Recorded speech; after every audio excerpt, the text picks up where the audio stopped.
It's Christmas Eve, which means it's a time for family gatherings and a time for coping mechanisms. Mainly, in my case, it's a time for alcohol. Because this video is indeed being posted on Christmas Eve, I don't think like any kind of crazy recipe or even like an easy one is really appropriate if you're watching this on the day. So I figure 3 different drinks that you can easily prepare with things that you might already have in your house is probably the best thing to share on this day. Even though there's gonna be an alcohol element to every single one of them, they can easily be made without alcohol. For example, for the mulled wine, they make red wine with no alcohol in it. Putting mulled spices and sugar in it is probably the only way to make that stuff drinkable. For the spiced hot cocoa, you can simply omit the rum. And for the German eggnog, you're kind of shit out of luck for that one, but 2 out of 3 ain't bad. With these recipes, hopefully we can make your holiday evening with your family just a little bit more enjoyable. And if you are by yourself this Christmas Eve, well, I am speaking directly to the camera, so if you're drinking while I'm looking at you, technically,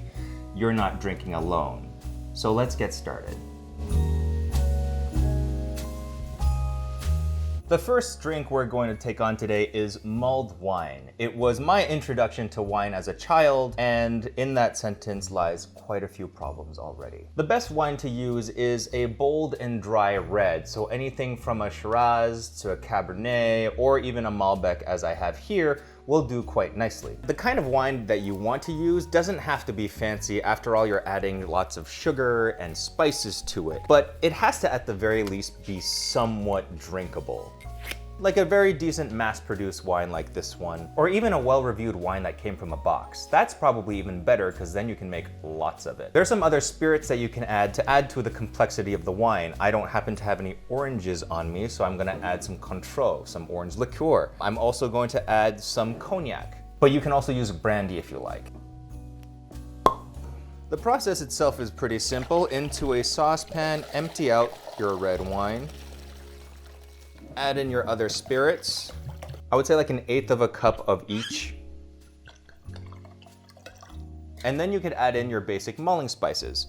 For mulled wine that I'm going to serve and drink, as opposed to like mulled wine that I'm going to cook with, I like adding in whole spices because they just kind of like extract a little bit more slowly and they kind of help with the presentation of it. 1 bottle of red wine, 1/8 of a cup of spirits, I would say 7 individual star anise, and I would do like maybe a teaspoon of cloves, teaspoon of cardamom, same amount of black pepper, and 3 sticks of cinnamon, plus 1 stick of cinnamon per person that you're going to serve it to, because these make like a nice little garnish. Now to add in some more like Chinese flair type ingredients, I'm gonna put in some mandarin orange peel. It's just a little bit more fragrant than regular orange peel. And then at the end, right before you serve it, in each glass, we're gonna add some of this stuff. And this stuff is amazing. These are called Osmanthus. It's a tiny flower here. I think it's like a kind of Chinese olive blossom. We're gonna add these as our little final touch. We're gonna put this over low heat and just let it come to not even a simmer, just like wisp of smoke coming out of it. The next drink we're gonna take on is hot cocoa. Now you can use any of your favorite hot cocoa mixes with this. It works with all of them, whether it be like a nice Mexican hot chocolate or even the pre-packaged stuff from like Swiss Miss. We're gonna spice it up a little bit with Chinese 5-spice, but if you have my master stock seasoning, you can just put this right in, because putting this in chocolate is one of my favorite things to do. On top of that, if you're a drinker, we're gonna add in just a touch of Amarula.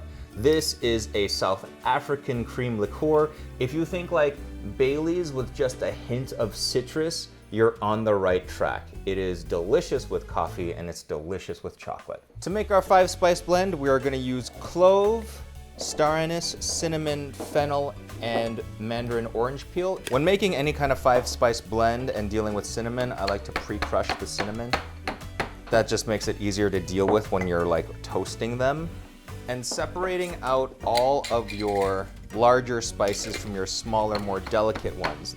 That means putting your star anise, your clove, and your 5-spice together first, and then giving them a little bit of time to pre-roast or pre-toast in your pan, and then adding in your more delicate spices like your fennel in later. Over here we have a pan that is pre-hot already, And then we just add these in, and you'll see immediately they'll start to give off some wisps of white smoke. That is what you're looking for. We're not looking for anything black. We're just looking for toasty. And once it starts to release aroma, add in your delicate spices. Now, because this pan was preheating on here, everything happened really, really fast. Once things are toasted and the aromas start to release, you can take them off the heat and put them onto a tray to cool.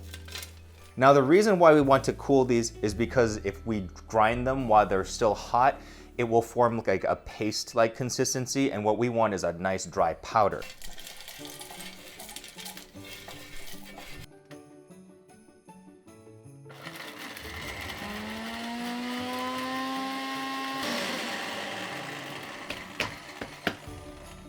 My gosh, that smells so good. Freshly toasted and ground 5-spice is just, it's totally worth the effort on doing. Plus it keeps for like quite a long time. If you want exact measurements on how I did this, you can buy that thing. It's in here, it's in the book. Apart from the spices and the liqueur, it's pretty easy. You just make your hot cocoa as per the instructions on the packet.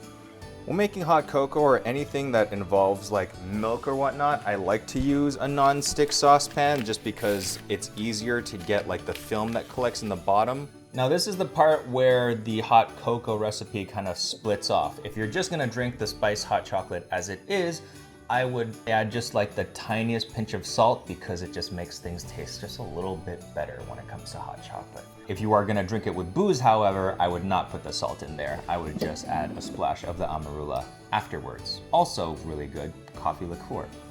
The last drink we're preparing is sometimes called German eggnog or Eierlikör. I don't know if I said that right. I apologize if I did not. The difference of this being that it uses egg yolks as well as sugar and vanilla along with a spirit to make the drink as opposed to like whole eggs that are used in eggnog. Today we're gonna make ours a little bit different. Not only are we gonna use vanilla extract, but I wanna add in just a little bit of ube flavoring just to see if we can get it to be like a fun, pretty purple color. We're gonna start with powdering our sugar. I don't have any powdered sugar on me, but I do have a cup blender. So we're gonna take 3 cups of sugar and blend it into a powdered sugar.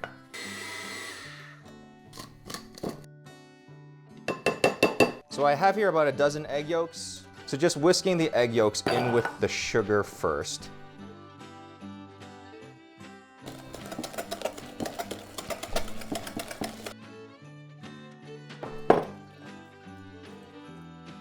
You can use a stand mixer, I wish I did, or a hand mixer to do this.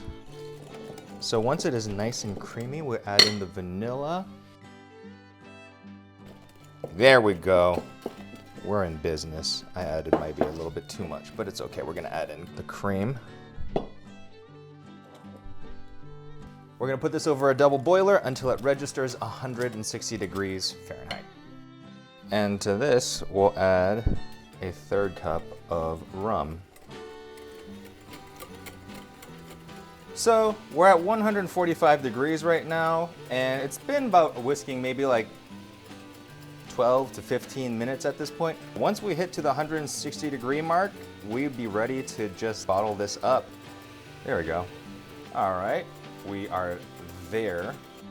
So this stuff is quite strong, and it actually is one of those things where the longer you kind of let it sit and mellow, the better it will get. I made this once for like an ex of mine, and they left a bottle in the back of their refrigerator, and it tasted so good. And obviously you don't have to worry about it because it's just like a lot of alcohol and it's all cooked all the way through. Normally, obviously, because of all the egg yolks, it would have been like a bright yellow color, but because the pandan is in here, we have like a grimace purple. So I would normally bottle this in like some kind of wine bottle or something like that, but a mason jar will do nicely. Unlike the other two things, this is an actual cold drink. So we're gonna put this in the fridge. So now we'll plate everything and give it all a taste.